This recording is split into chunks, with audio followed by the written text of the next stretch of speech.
Alrighty, good evening, everyone, and thanks for your patience. We're really excited to get going with our webinar today. The thing that I always love to do here is to do a little bit of an icebreaker where I ask each and every one of you to use our chat function in the Zoom toolbar and just post where you're tuning in from. What city, what town, what province, or you come from out of town or out of country even. Let us know where you're tuning in from as a little bit of an icebreaker. My name's Troy. I'm the Director of Operations for Nurses Specialized in Wound, Ostomy, and Continence Canada. And I'm very excited to be welcoming you all today for one of our final continuing education webinars of 2023. And we're excited to be going out with a bang. Today, we're going to be looking at a webinar called Working Together to Prevent Peristomal Skin Complications, which is a critical topic in the realm of wound, ostomy, and continence. Our webinar aims to delve into personalized proactive care pathways that effectively prevent peristomal skin complications, amongst a lot else. And we have a distinguished and awesome guest speaker with us today. And before I introduce Moira, I want to give a big thank you to Premier Ostomy Centre for making this education possible today.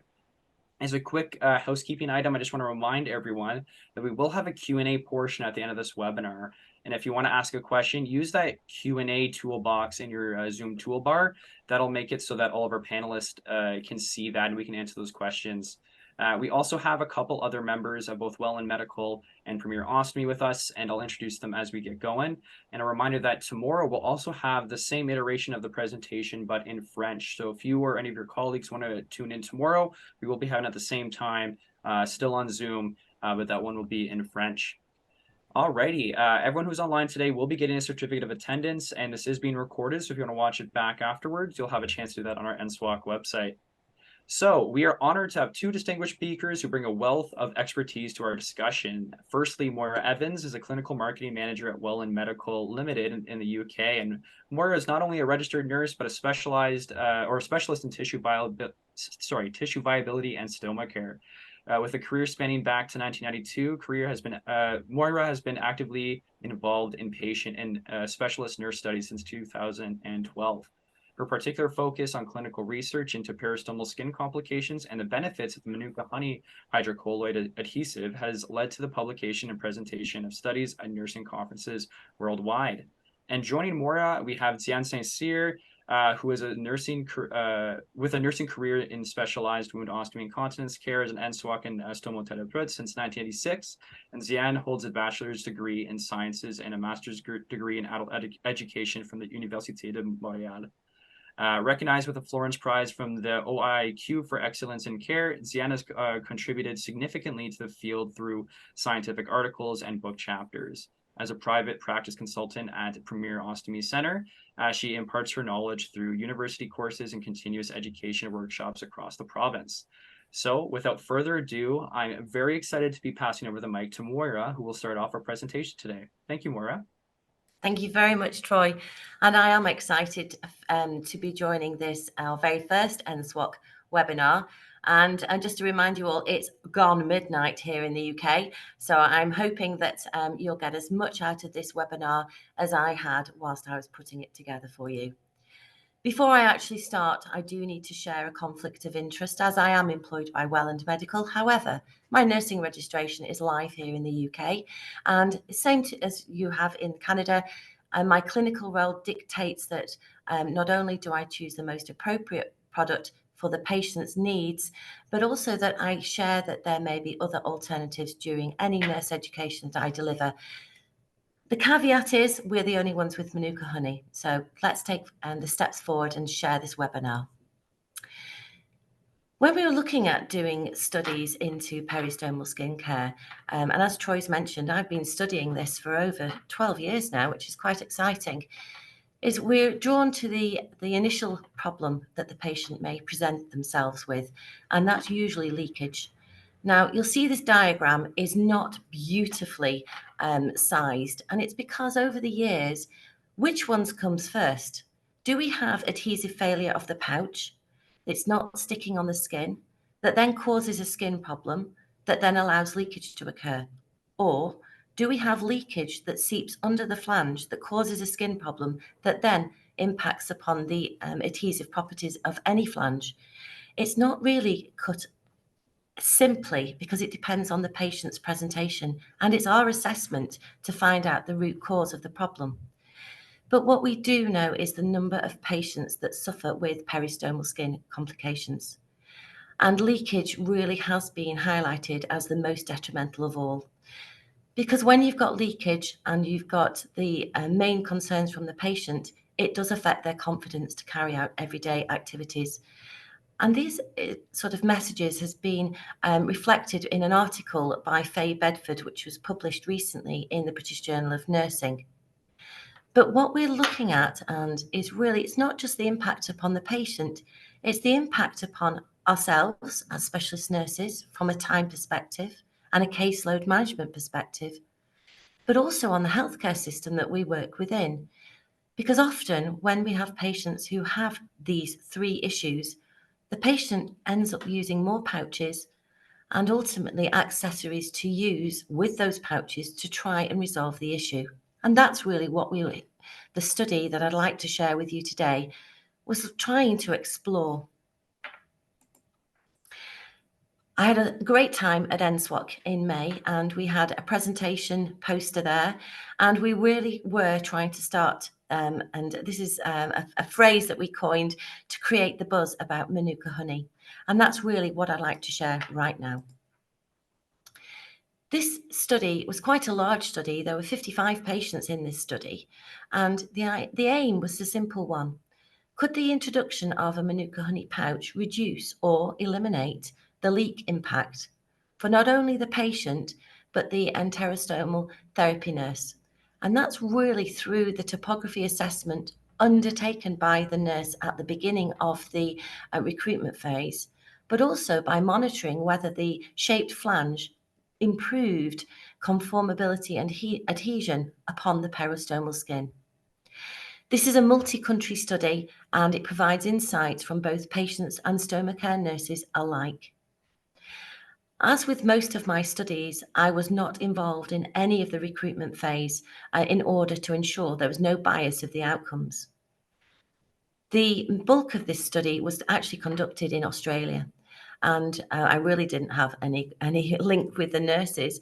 The simple fact was, would a shaped flange make a difference to your patient at this point in time? And it was down to the stoma care nurse's decision, yes or no.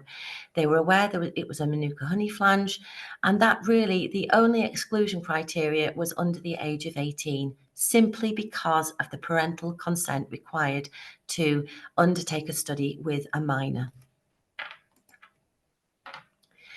The reason we looked at this study with the shaped flange, particularly in the area of leakage, was because of a presentation that I delivered with my colleague Pamela White to the European Stoma Congress. And we were questioned as to whether the benefit of Manuka honey and the improvement seen following its use on the peristomal skin was down to the fact that it was the adhesion, was it the fact it was a convex flange? What was it that helped and reduced pouch leakage? So as I've explained, this study was to look at conformability and the adhesiveness of this flange. But the one thing I would like to share from that earlier study with you now is the number of poor patient pouch application techniques that were recorded during those stoma care nurse caseloads. That number is really high. 98% of patients that were seen because of peristomal complications had a really poor application technique. Now, as nurses, as clinicians, we strive to teach our patients how to put the products on, how to warm the flange, how to secure the flange. And I'm sure the patients were all given that same information at the start of their stoma journey, but this group was not new patients. And that's one of the things that we need to think of as to how the patients use the products we give them. And the second was the presence of abdominal contours. 90% of that group had uneven abdominal contours, and that's something we've looked at within the study I'd like to share today. This is a clinical presentation, and I'd like to just reflect in the sense that we know that the peristomal skin should have the same appearance as the rest of the abdominal area, and the colour should match the same as the skin on the other side. Our intention is that this peristomal area remains intact and free from soreness. But there are a number of factors that do affect skin integrity, which we see regularly, and that could potentially result within broken skin and appliance leakage. The other thing that we're trying to balance whilst we're looking at clinical efficacy is a choice of life and lifestyle adaptation, because the patient needs to be comfortable and confident with the products that they're using, because there have been so many studies talking about patient self-esteem and quality of life. And that's another invaluable factor. But this study does not review quality of life. I just want to share that straight away.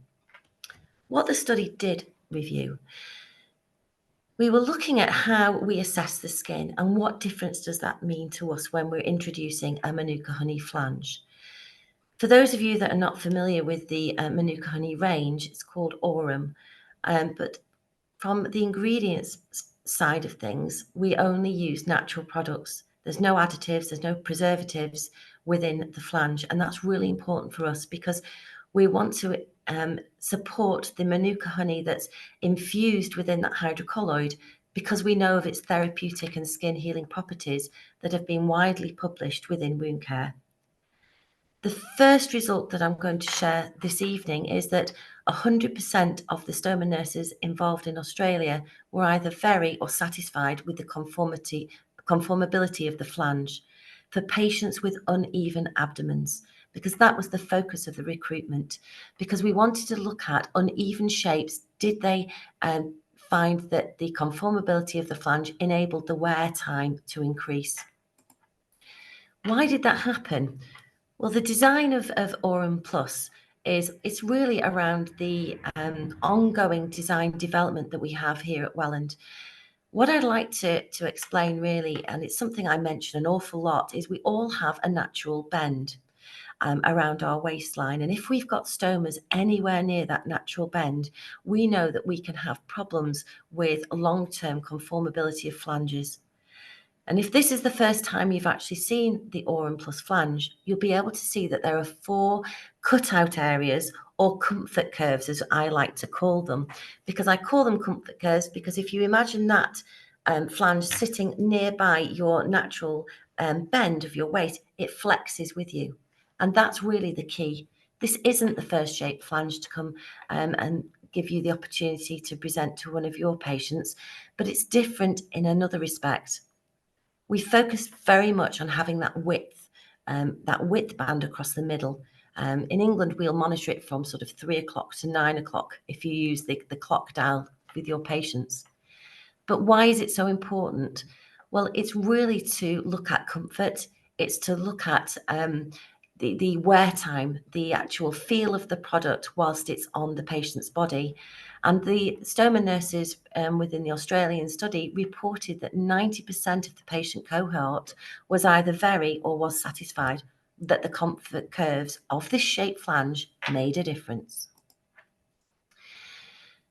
We talked about flat abdomens. We talked about uneven abdomens a little bit. Now, if I give you the results from the stoma nurses whose patients had been assessed as having an uneven abdomen, the responses came back that they were 100% were satisfied or very satisfied with it. Now, that's a massive number.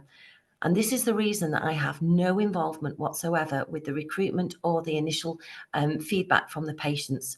I don't know who the patients are because I don't want any bias.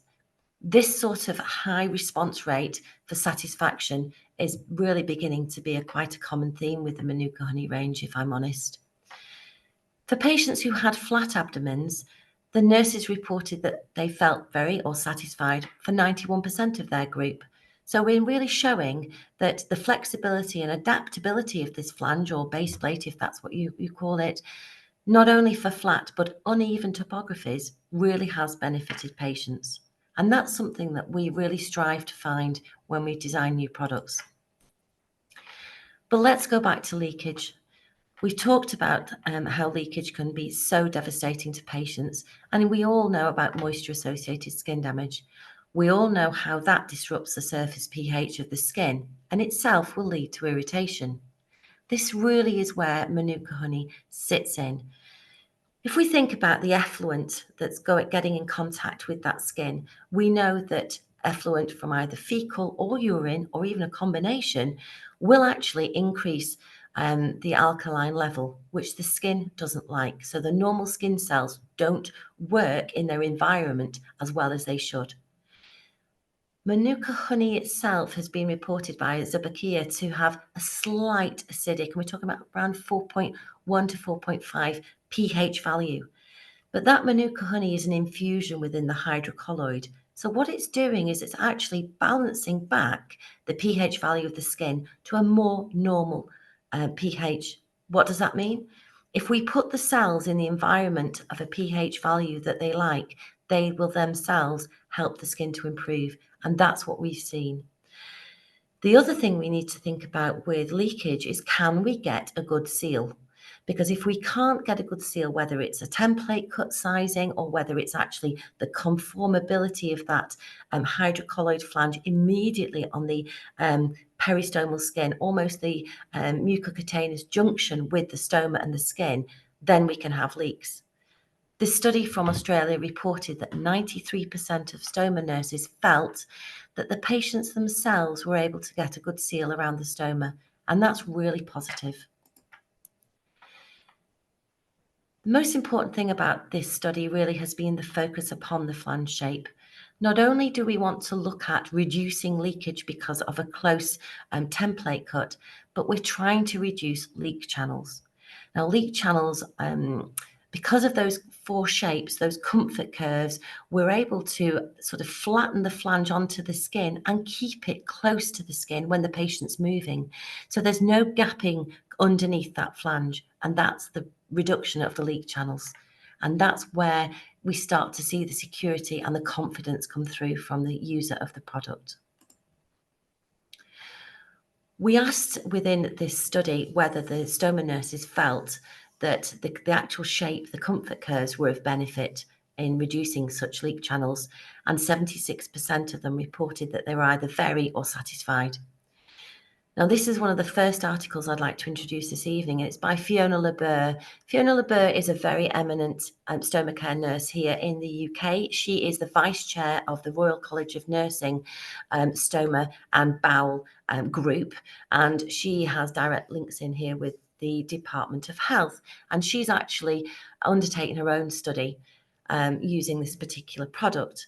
And the reason she wanted to look at it was because how much time patients spend doing stoma care because of leakage, how those patients feel social embarrassment, having to continuously change clothing, or in the fear of accidents in social environments. But all of this is wrapped back into emotional well-being of the patient, and that's really ultimately what we're trying to prevent. And she felt that the flange is specifically designed to reduce this, which it is.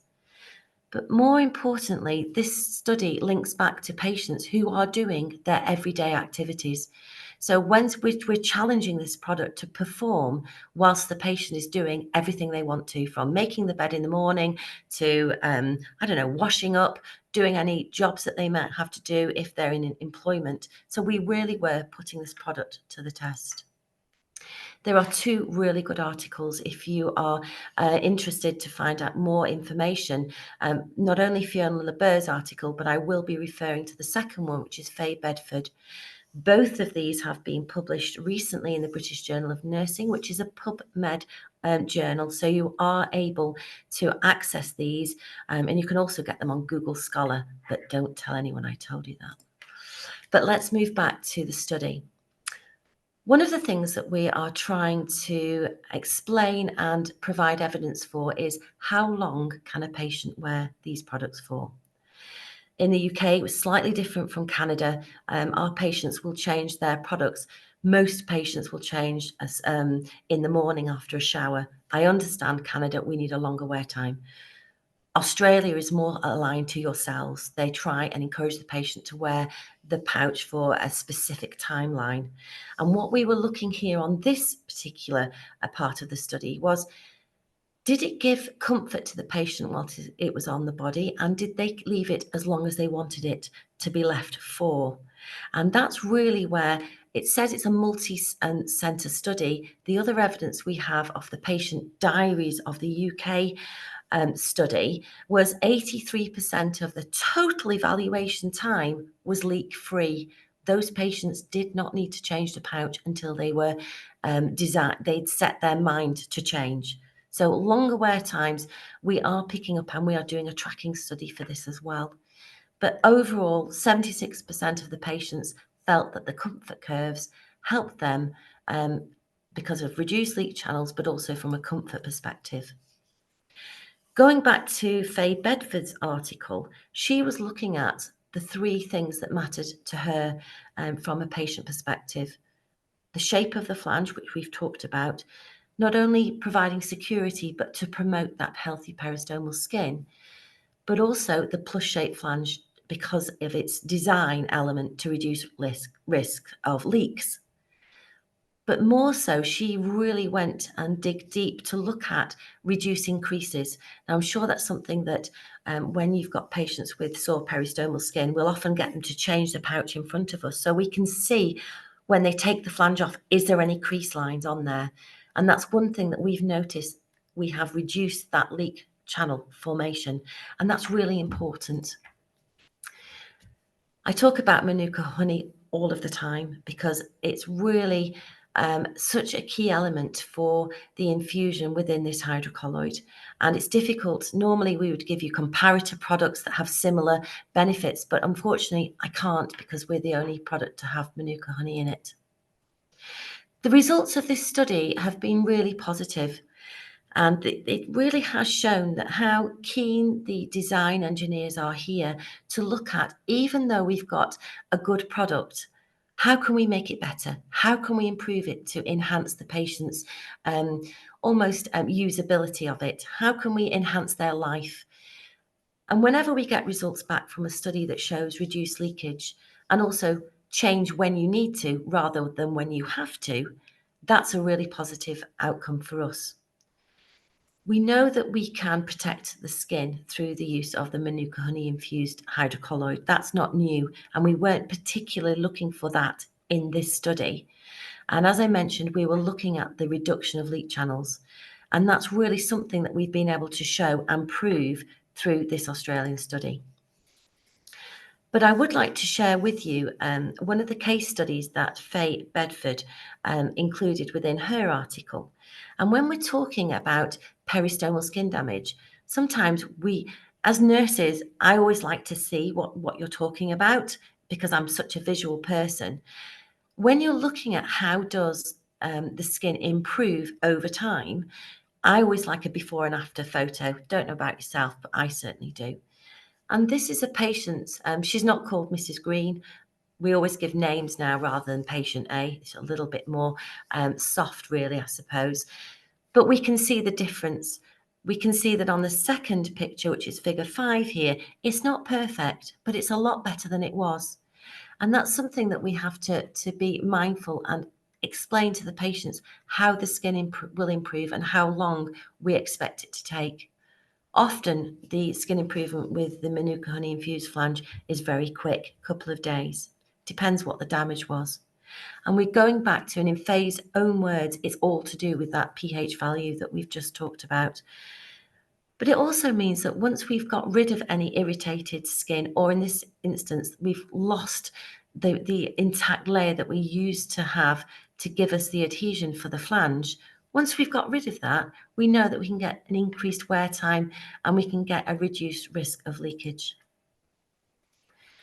Looking at conclusions for studies is really difficult, and I don't know if you've done any yourselves, but really a conclusion to a study is the same as the reflection that you have after you've had a recall with one of your patients. Did we do what we wanted to do? The conclusion really is looking at, was this flange flexible, adaptable, and provided adhesive properties to patients with both flat and uneven topographies? Did it do that, and has it benefited the patients? That really is the conclusion that I was looking for from this study. We know that we can make improvements, not only to skin. We know we can gain more comfort for patients whilst they're wearing these products. We know we can enhance confidence. But really what we were looking here was the collaboration, and that was really where the NSWOCC conference was working together. And that's something that I have the pleasure of doing worldwide, is working with yourselves, working with your patients, looking at different product enhancements that we're hoping will meet the patient needs, but also meet your needs. Can we reduce your workload? Can we provide products that prevent leakages from occurring? They don't always prevent leakages, but if we can stop some of them, that's still a positive outcome for me. And I'm absolutely thrilled to share this with you. I'm sure you can't read what this poster says, because I don't know many Canadians that speak Spanish. I was in Costa Rica last week and presented certain elements of this study to the COMLI conference, which is the Central American Stoma Conference, and was awarded the best in class for research for this. So different studies, we present different parts of it to you, depending on what the conference theme is really. But I was absolutely thrilled to be able to just put that in tonight to share that nursing around the world is the same. We've all got the same problems. We all have leakages for patients. We may have patients that don't follow our guidance as they apply pouches. But at the end of the day, it's a patient that needs our support. When we're looking at implications for practice, we need to make sure that we're doing the right thing for the patients. And that's no different for me. I have to revalidate my nursing practice, and the evaluation that you're going to complete, hopefully, from this webinar will be part of my review as to how can I help or support or provide education to nurses. And for me, it's been such a big area to review how patients apply products in the first place. Because if we can get patients to apply products in the way that we want them to and keep them doing that throughout the length of their stoma journey, and sometimes it can make such a difference. And we're hopeful that with the shaped flange, we're supporting the patients to spend time just with their hand on top of that flange just after application, just to spread that hydrocolloid down, just by holding it to warm it so that we're getting a better adhesive surface. What have they said about this? This is following on from the Australian study. This young lady, her name is Jess Skipper. She's one of these social media influencers. But before I tell you about her, I just want to share with you a couple of comments we had here from in the UK. We had a patient come into our nursing service. I think she'd moved area because we hadn't met her before. And she had said that for the last 12 to 13 years, she'd had a leak every day. She tried so many different pouches, she couldn't remember the names of all of them. So immediately the nursing service went to show her the Aurum Plus and asked if she wanted to look at it. And she did, and she didn't have a leak since then. Sometimes it's difficult to understand why would it work for one patient when everything else didn't, but then other times it's about confidence that patients have as well. We also talk about quality of life, and I mentioned this really wasn't about quality of life, a study on this, but we did get comments about discretion, and certainly we had comments from patients that they could wear different types of clothing. One gentleman in the UK had only ever worn jogging or exercise leisure trousers since he'd had his stoma because he felt he wouldn't be able to wear more formal belted trousers. That changed straight after he used this. Why? I don't know. But it's important to us to notice that patients feel different things, that they can perhaps do something different when they're confident with their pouch. But yes, we get the same comments. It looks better. That's an aesthetic perspective, but it feels better, more comfortable to wear. The one I really would like to share it with you is one of my colleagues here in the UK. When I'm doing my nursing, I'm in a Securicare uniform. It's one of a sister company to Welland. It's our nursing service. And I'd explained to Sharon that we had a new product on its way, and I'd explained what it was. And this is her story. This gentleman is a heating engineer, and I love these new titles. To me, he's a plumber. He comes and mends your boiler. He'd had his surgery during COVID, And the nursing service didn't have that much contact with him at home because he was recovering well, he had no peristomal skin problems, and he was much lower priority for a face-to-face contact. So he had a telephone survey and conducted his follow-up through telephone. As you can see, he's quite happy to send photos. He shared his consent so that I can share it with you all. The problem that we had with Jim's recovery, so it wasn't peristomal skin, it wasn't using a drainable pouch. His problem was, what if one of my customers sees this bag when I'm fixing pipes and messing about in small cupboards, etc.? And that was his problem. It was a psychological issue that was almost stopping him going back to work. He was so embarrassed about this pouch, and his self-confidence was in it. We say it's in its boots. It was so low. He was constantly worrying about it. So once I'd heard this from Sharon, you can imagine what was sent up to him. You can't see it in the photograph I'm showing you now. And all it is, it's the same pouch. It's a similar pouch to the product that he used before, but it's a black pouch. He felt it was great because his wife took the photo off and said, can't see the pouch now. You don't know what it is. He liked the look of the cutout sections of the flange. He felt it was more flexible when he was bending and moving, which is important for him. But he felt the pouch was less conspicuous, and it gave him that confidence that he needed. So not only have we given you a more flexible and adhesive conformability of a flange, but we've changed and given you alternative pouch covers. We talk about how we can make a difference to a patient, and this is Sharon. These are Sharon's words now. She felt that it was such a simple change of product that had such a big outcome for Jim. She felt she was happy that she'd been able to make a difference because it was his confidence that was restored. As I mentioned, there's nothing wrong with his Aurum pouch that he was using, but it resolved his anxiety. And as far as I'm aware, the last conversation I had with Sharon is he's still using his black pouch because it makes him feel much better. There's lots more information going to be coming out through Premier Ostomy in the next few months with more patient studies and case studies and talking about experiences. And Jess Skipper, as I've shown you, really is, I suppose, our cover girl, if you'd like that sort of phrase.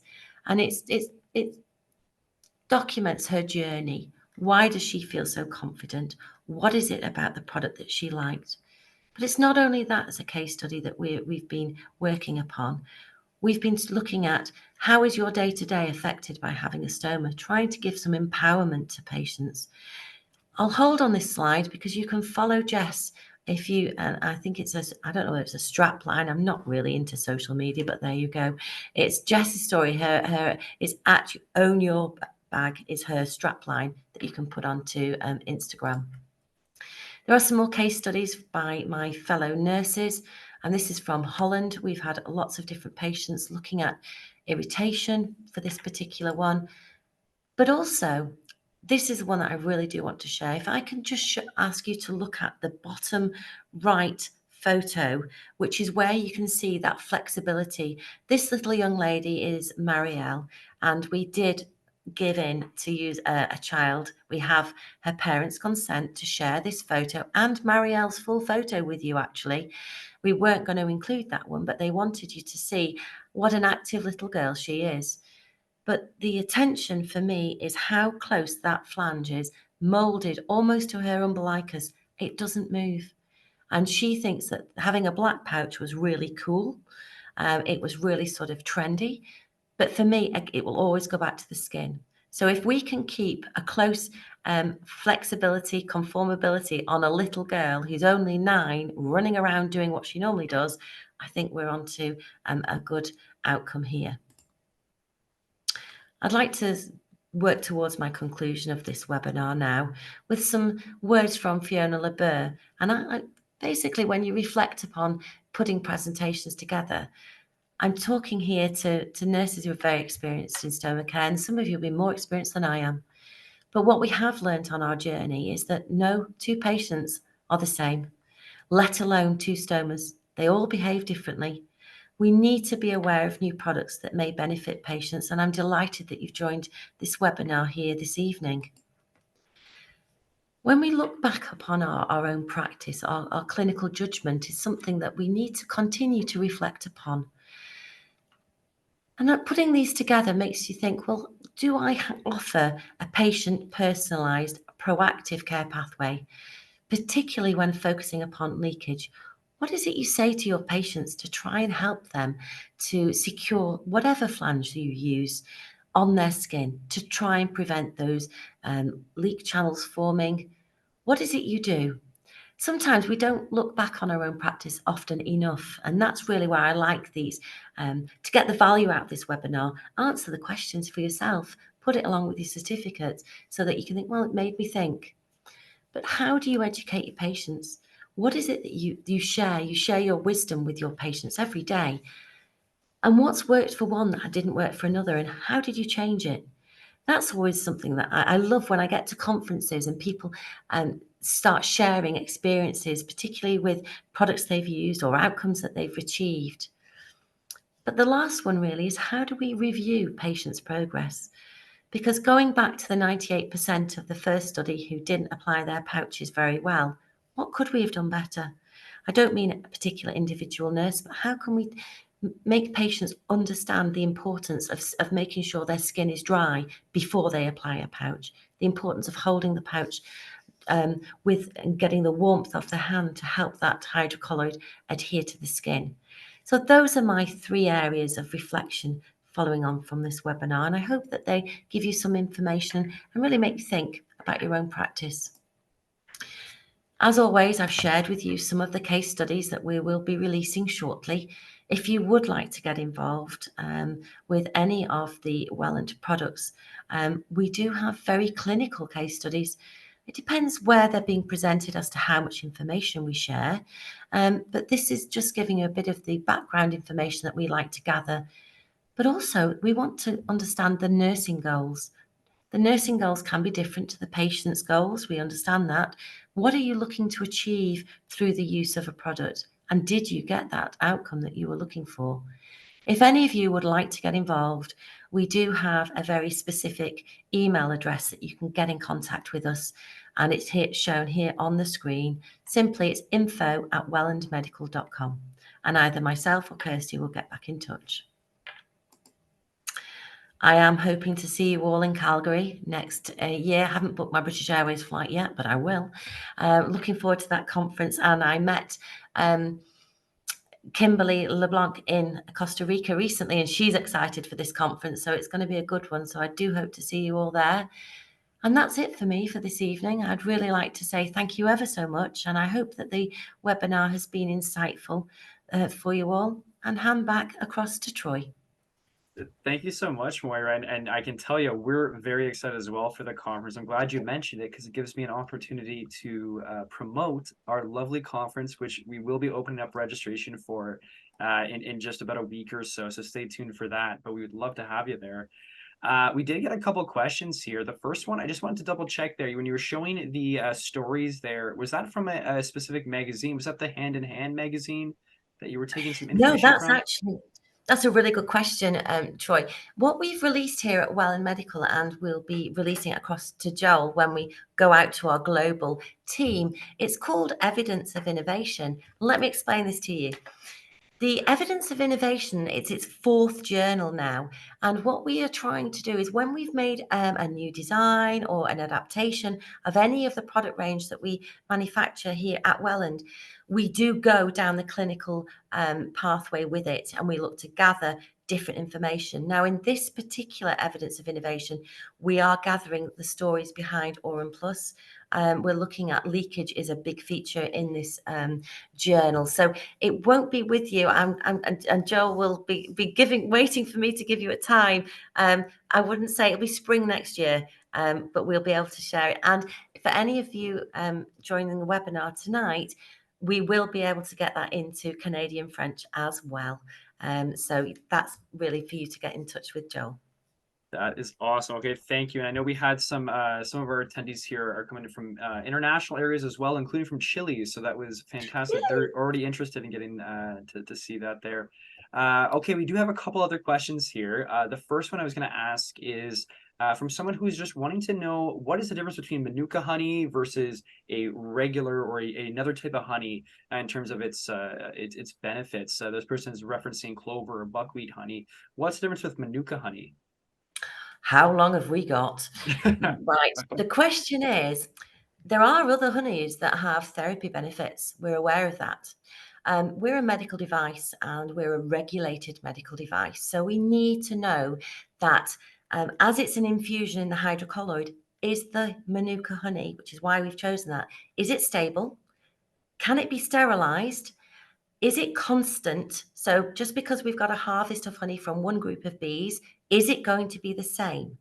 Now, we don't rely on the fact that we think it is. It has a unique Manuka factor that gives us the quality of some of the elements of the Manuka honey that we need, that gives us the therapy benefits. But don't forget, this is coming in from New Zealand. There is a whole massive study group that work around Manuka honey. And that's why you'll find it in your wound dressings. It's usually Manuka honey that's in. There's a couple of American companies that have it. There's a couple elsewhere. But Manuka honey, I can say absolutely categorically, it doesn't matter what we do to that Manuka honey. It isn't heat sensitive and it isn't photosensitive. So what we're using is as good as you would see in wound care. In fact, our unique Manuka factor is slightly higher than wound care. It's 16 plus.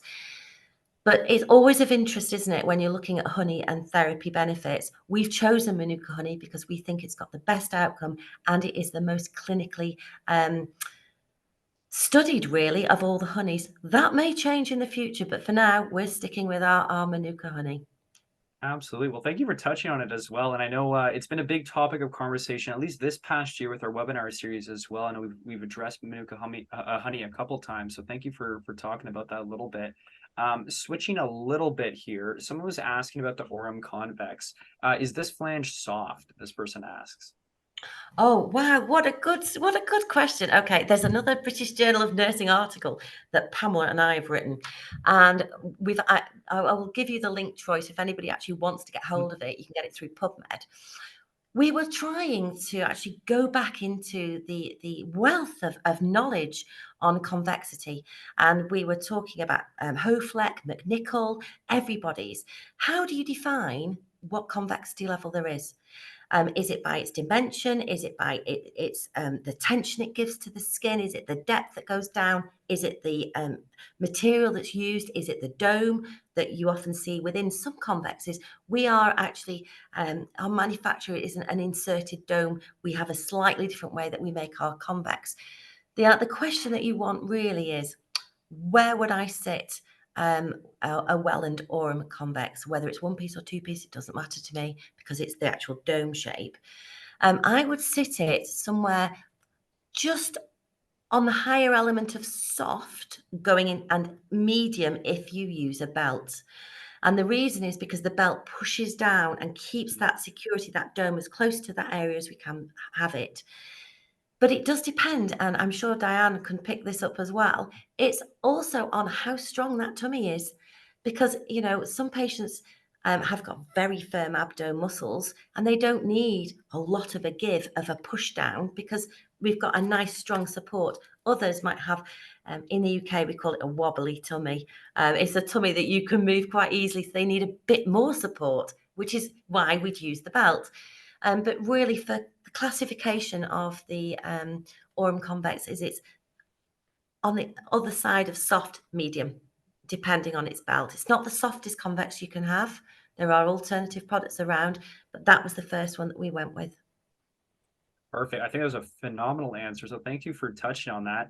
Again, we're going to switch gears a little bit more here. I know we talked about some of these good scenarios here, and we love to see the after some of the photos you're talking about. Anna was asking here, what happens if we've already seen a leak here, it's already impairing the skin, or it's already affecting the skin? What interventions would you suggest to manage skin damage around the peristomal area? The first thing I'd look at is, and I'm sure Diane will jump on this one as well, is let's have a look at the size of that template cut. Have we got that cut as close as we can have? what's the application technique like next? Because sometimes it isn't about changing the product. You know, the patient wants something different because this isn't working. Actually, it's you that might not be working. You might not be putting it on properly. That's the first step I will always take a patient down. Is trying to make sure that we've got a good clean skin, that they're cleaning it, cleansing it properly, and drying it. We're trying to eliminate this leakage in the first place. The template cut, as I mentioned, hold down the product. But also, some patients may benefit from putting their stoma pouches on when they're laid flat, and they can just spend a little bit of time, they're rested, it sticks better, and then move. So I'd go through all of that first. The next thing for me for peristomal skin, and initially when we launched this range, people were waiting until they'd got sore skin and then they'll use the Manuka honey products. We try not to get away from that. Why wait? But we still find it in some countries, if they can't get hold of the full range of products, they'll put a hyperseal, which is a big washer that we make with Manuka honey, under somebody else's flange to try and get that skin. If I can, I will only try and use the Manuka honey products on the skin, simply because we know that that infusion's made such a difference. But primarily, keep it as simple as I can. Go back to basic technique with the patients first and get them to put the product on, if I can, in front of me so I can see, is that something that they're doing the same? And then if none of that's worked, there are lots of different accessories we can look to try and help them out. If I may complete, Moira, if I may just add something, because in my area, sometimes nurses put a skin barrier, a liquid skin barrier, and it can cut the benefit of the Manuka honey because it's sort of a shield.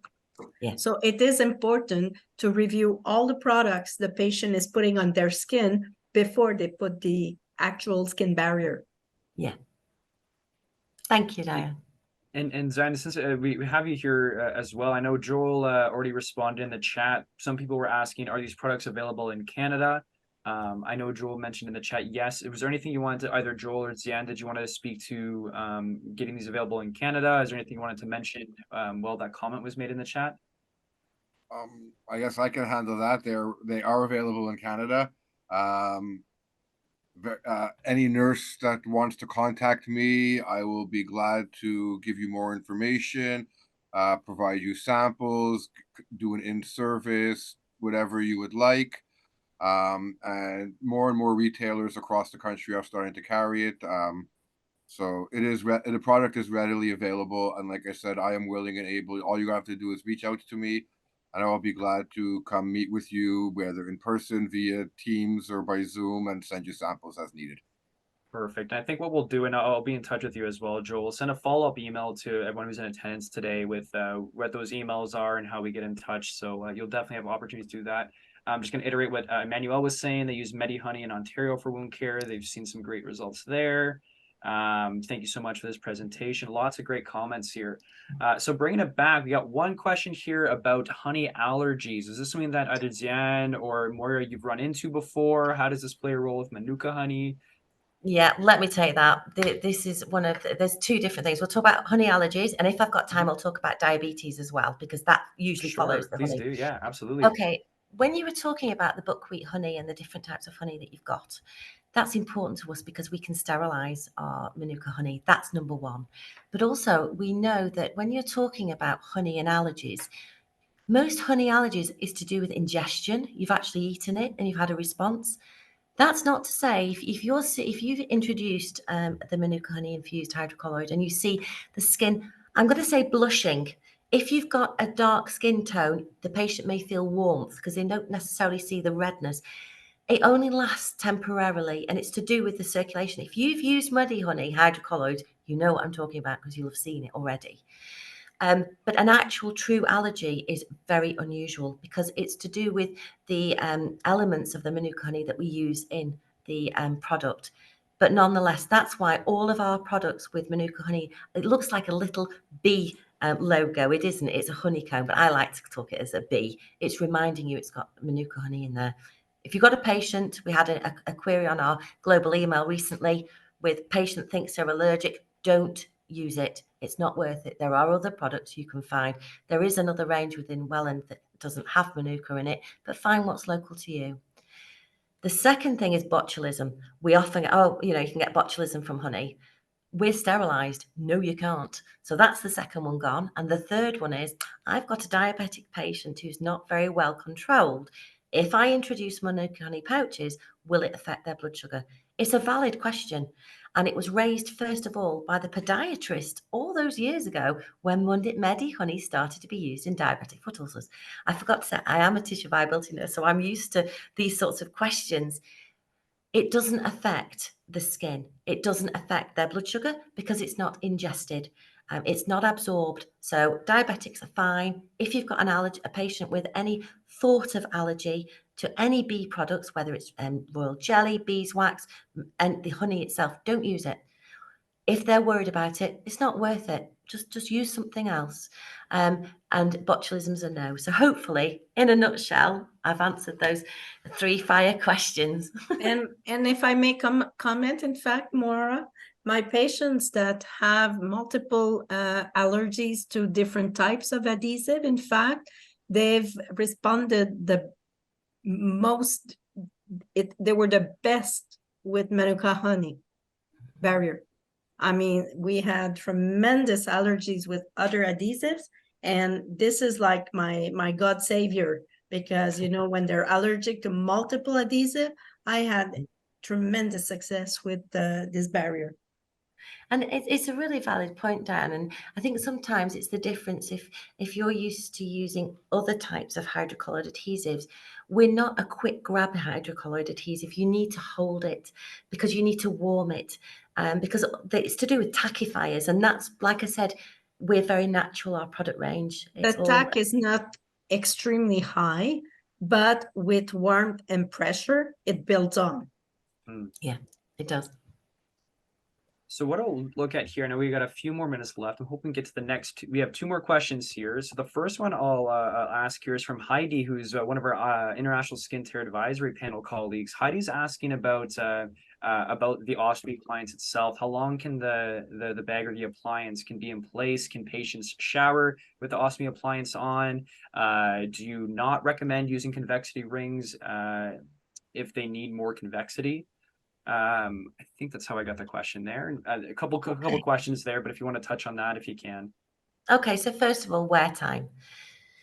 Any stoma product, we would say, because it's on the skin, and I know it's not a wound, but we want to inspect, or them to inspect their skin, because things can change so quickly, as we know.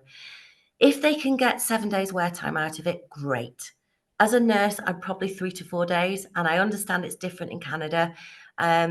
It depends how long the patient feels comfortable and feels that the pouch is secure for them. And that's why I like to actually use a belt if we need to. So that's the first question. It can be left up to 7 days, which is a standard class 1 medical device on the skin. The next one, shower proof. Yes, you can. The actual outer material is actually the best thing is get a sample off Joel. He's going to go mad now. Get hold of it and pour some water on it, and it just holds the droplet on the top. But the trick is, teach the patient after a shower to pat it with a towel. Mm-hmm. Don't move it, just pat it as an absorbent, because the actual outer material of the pouches is designed to not let moisture through itself. But you just need to take it off the top. So yes, you can shower in it. People swim in these. Not only in swimming pools where you've got chlorine, but in salt water in the sea. They may come out and change it soon after, but some patients don't. So yes, it's got that waterproof benefit. What was the third thing, Troy? Sorry. I believe, and Heidi, you can, if you want to clarify what you mean here, do you not recommend using convexity rings if they need more convexity? I'm not sure if that makes sense to you there. I think that's a good question, because at the end of the day, if you're using any convex product and you're feeling that it's not going deep enough, you're not getting the outcomes of the skin protection that you're expecting. It might be that the patient's we talked about a wobbly tummy. They might need a bit more. Now, convex rings are relatively new in some countries around the world, and they can be used under a flat pouch. So if you want to put one under a 1+, you can. There are other alternatives that may be on their way, but you've got to just look at your assessment of what does that patient need from a convexity perspective. I know some companies are talking about adding convexity rings under patients' everyday product. And I think, Diane, it very much is the case as I am. If the patient likes the pouch they're on and this can make a difference, I'll give it a go. But just be mindful. One practice I've heard of, not from Canada, was stacking them. So they were using 2 or 3. And my concern then is how deep do we go? But it's always down to your clinical judgment. And stoma care is very experimental with individual patient needs, really. Diane, if you've got anything with the stacking of the rings, you must understand that at times, if you are in fact using a ring with convexity, or especially if you're stacking them, you will sort of build a wall to climb for the stool to climb to. So in fact, you are maybe not improving, but worsening the situation. I think that the belt is sort of providing additional convexity because it sinks in, especially if the abdomen is flabby. But putting rings, especially thicker rings, you'll build sort of a wall effect for me. That's how I explain it to my patient. Because you have the thickness of the ring plus the thickness of the flange. So in fact, you're just increasing the amount of height that the output has to climb to finally find the pouch. So I think we'll try to finish off with one more sort of a 2-part question here, and then I know it's late for you there, Moira, and we really appreciate you staying up for us here. The last question here is about in the case where you have severe peristomal skin breakdown, do you apply the manuka flange directly on there, even if the skin is weeping? Do you wait for it to crust? What's sort of the method there? And then if we can get to the second part, can we use things like stoma powder on top of the manuka honey flange, or is that a no-no? I think this is a really good question, because this is showing how complex stoma is. When we've got these patients coming to us, it's not a simple answer, is it? Right, first of all, I think Diane's already touched on it, is when you're using certain accessories under the manuka honey flanges, unless they've got manuka honey in them, you're actually preventing that manuka honey infusion getting onto the skin. One of the things I tend to see is, have we got ulceration? Are we talking that we need a wound care product around? Are we needing to manage a lot of exudate from that area? In which case, yes, I might use a bit of powder. Crusting, some people love it, some people don't. If that's what you've used and seen and experienced and worked well for you, you can do that. But don't forget, you won't have the manuka honey on that particular area. But sometimes it's about trying to build that area that really that epidermal tissue that needs to come back to surface level anyway, and it's more like a wound. Do I use powder? Yes, I do sometimes. I'm more likely to use a hyperseal manuka honey than I am a paste if I need to fill a crevice in, because I've got manuka honey in my washers but not in my paste.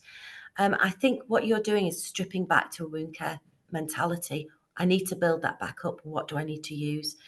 And Diane's already mentioned, if you have to put things underneath, you may not get that manuka honey benefit, but that might not be what you were looking for at that time. Crusting technique, yeah, we're talking about this in Costa Rica. Some nurses put the barrier on first and then put the powder. Other nurses put the powder on, then the barrier. Whatever works for your practice, I think. And stoma powder, for me, is a little bit like barrier cream and new mums and nappy cream. Don't put too much on. It's, when you're looking at stoma powder, it's a dusting. And I always tend to get the patients just to tap the bottle, not give it a puff, because you're actually putting too much on the skin. But stoma powder is, we're talking to some Italian colleagues recently, and it's something that they use standardly because of the humidity. And I know it's cold in Canada this morning. I'm aware of that. So you've had storms, so you might not be bothered about humidity. But the difference is with stoma powder is it's actually trying to get some absorbency of any sweat under that hydrocolloid. Some patients are more likely to sweat than others. So I think the basic really is, if you can go without anything underneath your manuka honey infused hydrocolloid, I would try that first. If you've got major peristomal skin problems, or even granulomas, or anything that you're looking at that's giving you some concern, manage that first, and then we'll let the skin intact, and the healing is the last concern. We've got to bring that skin level back to normal first. That would be my priority. Fantastic. Well, I think you really did cover the fact that it really is working together to solve some of these issues here, whether it's working together amongst colleagues or amongst using the stoma powder and our Manuka honey, whatever it might be. But thank you to both you, Diane, and to you, Moira, for sharing your expertise today. I can just see from the comments, from the questions we got, that everyone is very interested in this, and it was fantastic to have you both on. Especially thank you to you, Moira, for staying on late with us. We really do appreciate it. We'll wake up. We'll sleep in for you when you come into Calgary. It'll be a 7-hour time zone difference, so hopefully it's very comfortable for you when you do come. But without further ado, I want to thank everyone for tuning in to our webinar today. As I said, we will have another iteration of the same topic. It'll be in French tomorrow. Diane will be our main presenter tomorrow. So please, if you do have any colleagues who want to come and tune in, do invite them to join us, and we'll be back on again tomorrow. Thank you again to Joel, to Welland Medical, to Premier Ostomy Centre. We really appreciate you being able to put this education on today. It's our pleasure. Have a great night, everyone. And again, you will get your certificate of attendance, and the recording will be available within the next day or two. Just give us a couple of days to make sure we get into your inbox. Have a great evening, everyone, and we'll see you next time. Thank you. Thank you. Bye, everybody. See you tomorrow. Bye-bye.